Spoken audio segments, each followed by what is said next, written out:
Good day, everyone. I am Cherry Payoran, and today we're going to talk about ethics in communication.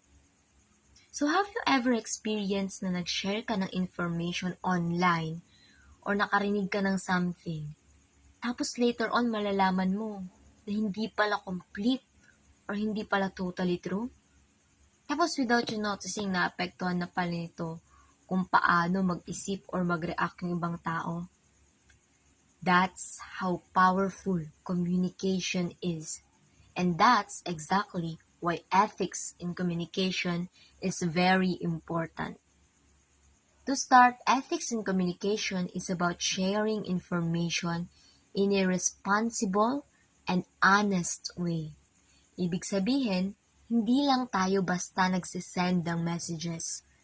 Tinitiyak din natin na yung information na binibigay natin is true, fair, clear, and respectful sa ibang tao. This is important because communication builds trust. Kapag alam ng tao na honest at reliable yung sinasabi mo, mas paniniwalaan ka nila. Pero, once na misleading o mali yung communication, even if hindi intentional, nagkakaroon ng confusion at nasisira yung credibility ng isang tao or source. Now, communication or ethical communication is guided by 4 main principles. First is honesty, meaning we stick to facts and avoid lies or exaggeration. Second is fairness. Ibig sabihin, dapat hindi biased or one-sided yung way natin ng pag-present ng information. Third one is transparency, meaning open tayo and hindi natin tinatago yung important details na needed for understanding. And lastly is respect, meaning iniisip natin yung rights, feelings, and privacy ng ibang tao habang nagko-communicate tayo. So from all this, we have an important idea na makukuha natin. It's you can persuade people, but you should never deceive them. Ibig sabihin, okay lang na kino-convince mo sila or you influence their opinion. Pero, dapat always based pa rin sa truth. Okay? So, let's move on and connect this. Ano nga ba ang connection nito sa crisis communication and management? So, pag sinabi kasi natin crisis communication, it happens kapag may sudden at serious situation na kailangan ng immediate or madalian at clear na information. Kasi nga crisis, di ba? A crisis is an unexpected event na pwedeng maka-affect sa safety, operations, or even reputations gaya ng mga aksidente, natural disasters, or major issues sa loob ng organization.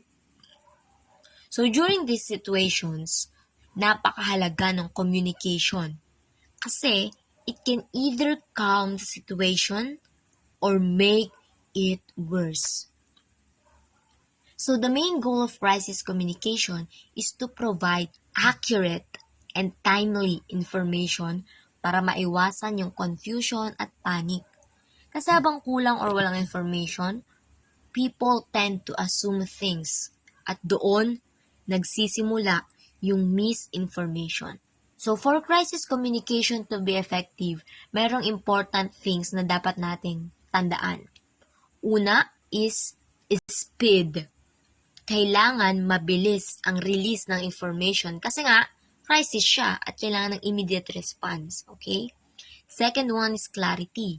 Dapat simple lang at madaling maintindihan yung message na i-convey mo. Third one is consistency. Dapat hindi pa bago-bago yung updates kasi malilito sila, di ba? And lastly is accountability. Ibig sabihin, pag may mistake ka, i-acknowledge mo. Instead na iniiwasan mo or dinedeny pa, di ba? So to end this and to summarize everything, kapag walang proper communication during a crisis, mas mabilis kumalat yung misinformation kaysa sa truth. And nagiging uncontrollable yung panic. So overall, both ethics and communication and crisis communication remind us of one thing. Communication is powerful. And kung paano natin siya ginagamit will determine kung magbibuild siya ng trust or magkukos ng chaos. So that's it for today. Thank you so much for listening and I hope you've learned something. Good night.